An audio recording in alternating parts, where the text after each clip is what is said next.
ছোট্ট এই দোয়াটি পড়ে ঘুমিয়ে যান, সকালে উঠে ফলাফল দেখুন। দোয়াটি একদম ছোট্ট, আমি যদি বলি আপনাদেরকে, বলে হুজুর কমন দোয়া, আমরা তো সবাই পারি, এই জন্য ছোট্ট এই দোয়াটি পড়ে আজ রাতে ঘুমিয়ে যাবেন, সকালে উঠে ফলাফল দেখবেন ইনশাআল্লাহুল আজিজ।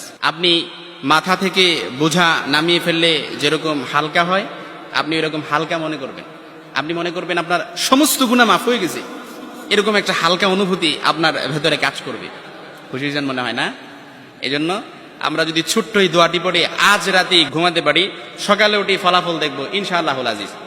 আমি যদি আপনাদেরকে হাদিসের টেক্সট শোনাই, হযরত যায়েদ রাদিয়াল্লাহু তাআলা আনহু থেকে বর্ণিত, রাসূল সাল্লাল্লাহু আলাইহি সাল্লাম বলেন, হাদিসের স্পষ্ট নারেশন হচ্ছে, যে ব্যক্তি রাত্রিবেলা 3 বার এই দোয়াটি পড়ে ঘুমিয়ে যাবে, সকালে উঠে আল্লাহ তাআলা তার সমস্ত গুনাহ মাফ করে দিবে। সুবহানাল্লাহ বাড়িতে যায় বললেন। এই জন্য আজ রাতেই যদি এই দোয়াটি পড়ে ঘুমাতে পারেন, সকালে উঠে ফলাফল দেখবেন ইনশাআল্লাহুল আজিজ। দোয়াটি আমরা সবাই পারি, তবে আপনাদের মনোযোগ আকর্ষণ, আপনারা একটু আমার দিক অ্যাটাচমেন্ট বাড়ান। আমি আপনাদেরকে বলতেছি, সবাই পারি, আমার সাথে একটু ঠোঁট মিলাবেন।